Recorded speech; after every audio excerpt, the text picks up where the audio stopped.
नमस्कार दोस्तों। अगर आपको याद होगा, उमेश जी बहुत देर से एक चीज बोलते आ रहे हैं कि अमेरिका और रशिया का फिक्स मैच है और ये एक जो आगे जाकर ये बहुत बड़े कॉन्फ्लिक्ट में कन्वर्ट होता हुआ दिखाई देता है। अगर आपने इनका लिंक्डइन को फॉलो किया हो, ट्विटर को फॉलो किया हो, तो इन्होंने पहले भी बोल दिया था कि जेलेंस्की किसी भी नेटो कंट्री के ऊपर अटैक करवाएगा और वहां पर जो उनके वर्कर्स हैं उनके ऊपर अटैक किया जाएगा और बोला जाएगा कि रशिया ने करवाया है। रशिया ने भी जवाब दे दिया। रशिया को मालूम था कि जेलेंस्की वहां पर थप्पड़ खा के आया है, धक्के मारकर व्हाइट हाउस से बाहर निकाल दिया गया और ऐसे लोगों का ऐसा ही हाल होना भी चाहिए। जैसे भारत का जो पप्पू है, ये जब जाता है तो इसको भी लास्ट टाइम डीप स्टेट ने धक्के मारकर बाहर निकाल दिया था अमेरिका से और साथ में बोला था दोबारा मत आना। अब ये जो जेलेंस्की है ये भी पप्पू से कम नहीं है। रशिया ने इसकी एक लेटेस्ट फोटो निकाली है, ये निकाली है, उसको सुअर बोला है और मुझे नहीं समझ आता कि जब भी कोई चीज गलत होती है तो लोग सुअर के बोलना शुरू कर देते हैं। ये आपको पता हो तो मुझे प्लीज कमेंट्स में डाल देना। उमेश जी ने एक बात पहले भी बोली थी जो मैंने पहले बताया आपको कि रशिया और अमेरिका दोनों एक नया पावर एक्सेस बनाने वाले हैं दुनिया में जाकर। ये सारी बातें जो उमेश जी ने पहले बोली हुई हैं वो सारी की सारी सच होती हुई आपको दिखाई देती हैं। मैं इसलिए दिखा रहा हूं क्योंकि उमेश जी को बहुत लोगों ने इनके लिंक्डइन पे, ट्विटर पे और हमारी वीडियोस के नीचे भी कॉन्स्पिरेसी थ्योरी को प्रमोट करने के लिए इनके ऊपर टैग लगा दिया था। किन्होंने? वही लिब्रांडो ने जो आज इस जानवर के ऊपर बैठकर आज हाकते फिर रहे हैं पूरे दुनिया में। ये वही लिब्रांडो हैं। तो पहली बात तो ये उमेश जी के लिए थैंक यू सो मच तो बनता है। Umesh ji thank you for your foresightedness. But आगे होगा क्या? क्योंकि डोनाल्ड ट्रंप ने एक बात बोल दी। उन्होंने बोल दिया कि जेलेंस्की चाहते हैं कि नेटो के ऊपर अटैक किया जाए ताकि नेटो एक्टिवेट हो जाए और एक वर्ल्ड वॉर 3 शुरू हो जाए इस एरिया में। चाइना भी चाहता है कि यहां पर वर्ल्ड वॉर 3 हो ताकि यूरोप नीचे जाए, रशिया नीचे जाए, अमेरिका उसमें फंस जाए और चाइना इधर से ताइवान को ले ले, उधर से अरुणाचल ले ले और दबदबा बनाए पूरे दुनिया में। तो जियो पॉलिटिक्स में इतना कुछ हो रहा है कि मैं बता नहीं सकता हूं। और थोड़ा सा मुझे आज इसलिए ज्यादा बोलना पड़ रहा है क्योंकि उमेश जी की आवाज आपको पता है गला बैठ गया है। इन्होंने मेरे से पंगा लिया, हमने भी चाइनीज वायरस भेज दिया है। अब 15 दिन के लिए इनकी बोलती बंद हो गई है। बट ये मुद्दा इनके साथ ही डिस्कस करना जरूरी भी है। इसलिए Umesh ji Jai Siya Ram and thank you for joining even though you are having fever. Jai Siya Ram. Sir, ये जो जेलेंस्की कर रहा है कि अब किसी ना किसी नेटो के स्टाफ मेंबर्स के ऊपर गोली चलाई जाएगी, अटैक किया जाएगा और ब्लेम दिया जाएगा रशिया के ऊपर। ये बात तो आपने पहले बोल दी। क्या दुनिया इस चक्कर में फंसेगी जो जेलेंस्की अब करने की, ये गंदी हरकत करने की कोशिश कर रहा है? और दूसरा, दो क्वेश्चन है, दोनों का जवाब दे सकते हैं। जो डीप स्टेट है, क्या आपको नहीं लगता कि उन्होंने पूरी कोशिश करी थी कि ये जो वार्तालाप है जेलेंस्की की ट्रंप के साथ ये बिगड़ जाए, काम खराब हो जाए ताकि डोनाल्ड ट्रंप को विन ना मिल सके, क्योंकि उसने वाट लगाई पड़ी है डीप स्टेट की। देखिए, सबसे पहली बात ये है कि ज़ेलेंस्की ने पहले भी किया हुआ है। 2022 में एक पोलैंड में एक एक्सप्लोजन हुआ था। उसके लिए उन्होंने बोला था कि ये रशियन मिसाइलें किया है। पर बाद में जब जाँच हुई, तो मालूम पड़ा वो मिसाइल यूक्रेन से आई थी। तो लोगों को मालूम है। और अभी आपने देखा है कि यूक्रेन की जो भी मिसाइल्स है, वो स्टारलिंक के जो इंटरनेट सिस्टम्स है, उसके द्वारा संचालित किया जा रहा है, जो भी सिग्नल्स हो रहे हैं। तो आगे से कुछ भी अगर लॉन्च होगा तो मालूम पड़ जाए। तो रूल आउट नहीं कर सकते। और ऐसा भी हो सकता है कि वो कुछ नेटो मेंबर्स के जो स्टाफ है उधर, जो टेक्निकल असिस्टेंट्स है, किसी को भी मरवा दे और उसको बोल दे क्रेमलिन में करवाएं, ताकि जो जो नेटो का जो आर्टिकल 5 है वो एक्टिवेट हो जाए और सारे नेटो मेंबर्स एक साथ मिलकर रशिया से युद्ध चालू कर दें। तो यूएस इसी के कारण अपने आप को बचाना चाहता है। US does not want to get into this world war 3। जबकि यूरोप के मेंबर्स जो है, जैसे मैक्रोन है, कीथ स्टार्मर है, और आपने देखा होगा वो फ्रेडरिक मर्ज है, ये लोग अभी यूक्रेन को सपोर्ट कर रहे हैं। ये बस सिंबॉलिक लिप सर्विस दे रहे हैं, इनको कुछ देना-वेना कुछ भी नहीं है। जर्मनी ने अभी तक खुद अपने जर्मनी जो इतनी बातें करता है, उसने भी कुछ भी इतना ज़्यादा सपोर्ट नहीं किया यूक्रेन को। सारा जो सपोर्ट आया है, वो अमेरिका से आया है और अमेरिका ने अपने आप को इस युद्ध से पीछे हट दिया। और अब यूरोप, जिनकी इकोनॉमी खुद रिसेशन में है, क्या वो यूक्रेन को सपोर्ट करेगा? और आज एक फिगर भी आया है जिसमें रशियन इकोनॉमी ग्रो हुई है 4.1% से। आज ही रिपोर्ट दी आई है। तो जितना जितना वॉर बढ़ेगा रशिया की इकोनॉमी के लिए और भी अच्छा है, क्योंकि तेल के भाव बढ़ेंगे, क्रूड के प्राइसेस के भाव बढ़ेंगे, फर्टिलाइजर्स के बढ़ेंगे, सारे नेचुरल रिसोर्सेज के दाम बढ़ेंगे, गोल्ड के बढ़ेंगे, सब में रशिया को फायदा है। अमेरिका चाहता है कि जो वर्ल्ड के अंदर इन्फ्लेशन है, रिसेशन है, ये जो वॉर के कारण हो रहा है, इसको खत्म किया जाए। तो मेरा मानना ये है कि अब ज़ेलेंस्की का जो नेक्स्ट मूव है ट्रम्प वो देखेंगे। और आप जो डीप स्टेट की बात कर रहे हैं, मेरे हिसाब से डीप स्टेट अब बहुत ही केयरफुल रहना पड़ेगा उनको, क्योंकि लोग उनको डायरेक्टली जान रहे हैं। People are understanding the move. लोग तो यहाँ तक बोल रहे हैं कि ईयू और चाइना ने मिलके इसको पढ़ा लिखा के भेजा है ताकि क्रिटिकल मिनरल्स एलिमेंट्स की डील ना हो सके, जिसके कारण यूएस को फुटबॉल ना मिले।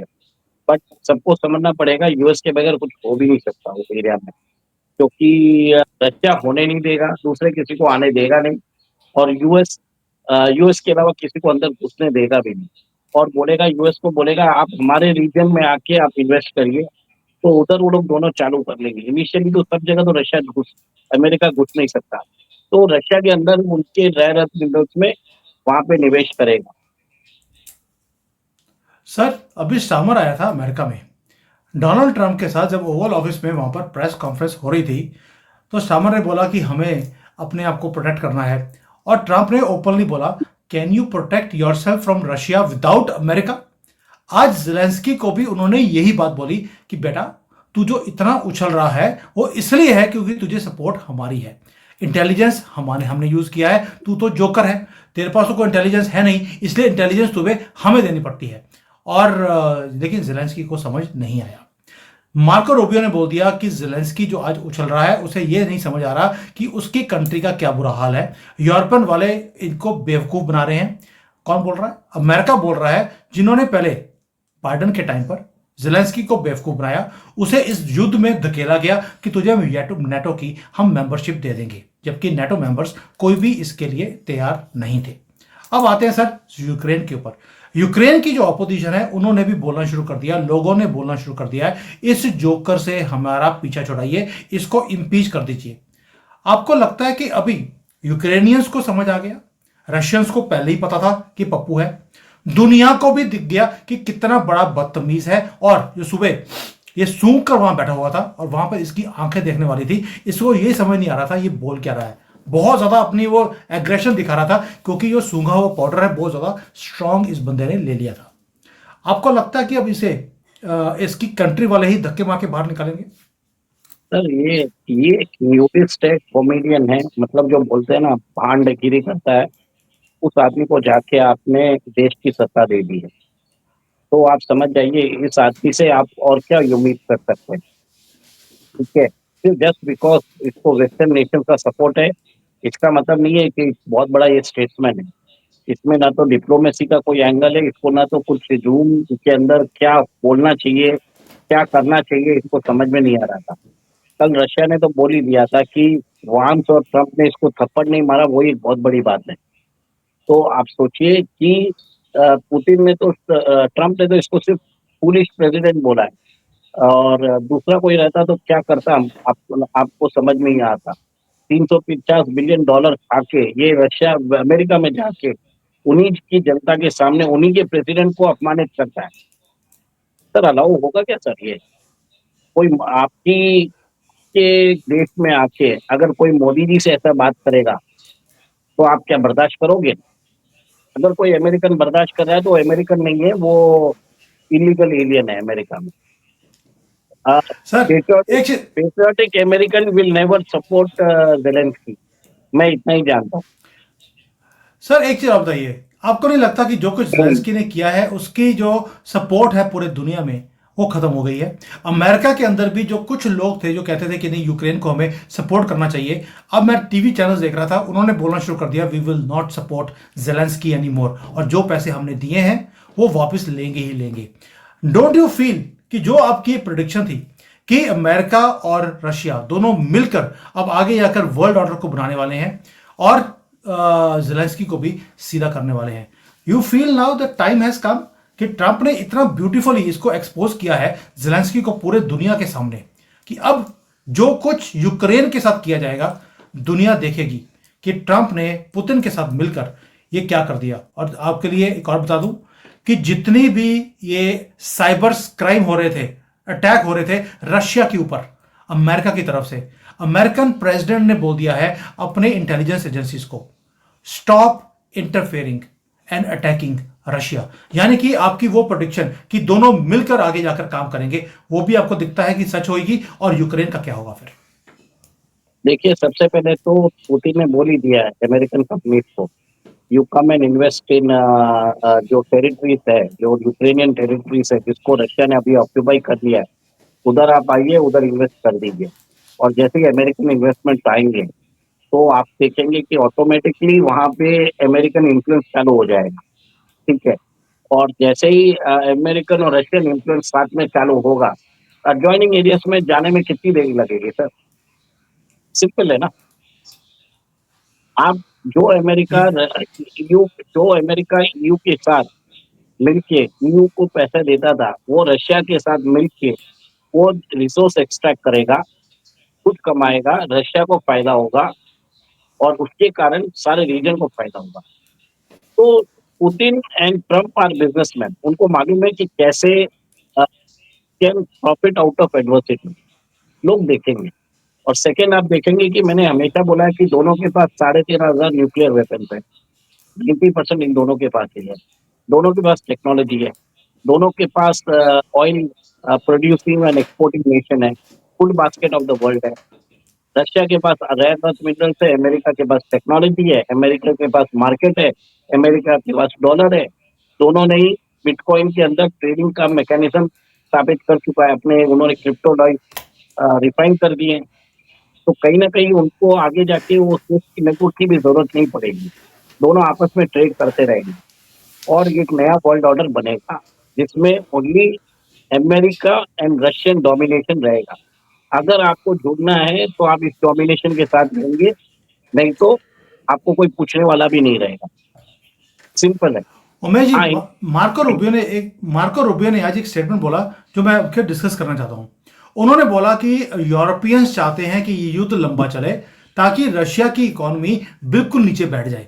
सर, अभी भी यूरोप को लगता है यूरोप की इकोनॉमी तो माइनस में जा रही है। रशिया फास्टेस्ट ग्रोइंग है आज भी, आज की डेट में यूरोप के अंदर। और यूरोप ये सपने ले रहा है कि अगर एक साल युद्ध और चलता है तो रशिया तबाह हो जाएगा। ये कौन सी दुनिया में रहते हैं ये सारे लिब्रांडो? सर, लेटेस्ट डेटा आया है, Russian economy has grown by 4.1% and तो G7 है, they have collectively grown by only 1%। तो आप देख लीजिए, डेटा बता रहा है, मैं कुछ ज्यादा बोलना नहीं चाहता।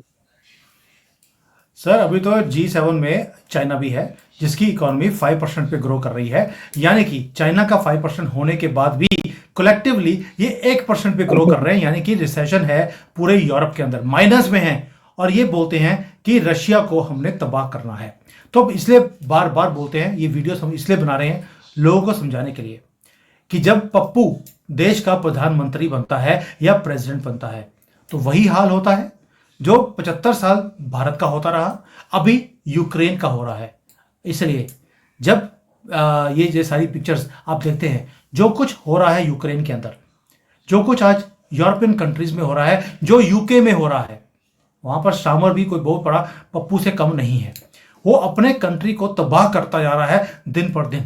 और यही कुछ होता है जब पप्पू सामने आते हैं। आपने सबने मिलकर एक महान काम ये किया 10 साल पहले, इकट्ठे हुए और पप्पुओं की गवर्नमेंट को बनने नहीं दिया 2014 में। आप रिजल्ट देख लीजिए, हमारी कंट्री इतनी ज्यादा एट्रोसिटीज, इतना कुछ फंडिंग हमारे देश के खिलाफ होने के बाद भी हम तरक्की करते जा रहे हैं, एडवर्सरीज में से निकलते जा रहे हैं and we are strong standing tallest in the world. यही होता है स्ट्रॉन्ग लीडरशिप। और पप्पू को जब आप प्रधानमंत्री बनाते हैं तो क्या होता है? पप्पू जवाहरलाल नेहरू के टाइम पे हमने देखा, पप्पू इंदिरा गांधी के टाइम पे देखा हमने, पप्पू इवन की राजीव गांधी के टाइम पे देखा। मनमोहन सिंह की गवर्नमेंट पप्पू नहीं थी लेकिन पप्पू पीछे से चला रहे थे और हमारे देश का क्या हाल था। आज भी जो देश है हमारा बहुत मुश्किलों से निकल रहा है, we understand that, but at least हमें तरक्की दिखती है आंखों के सामने।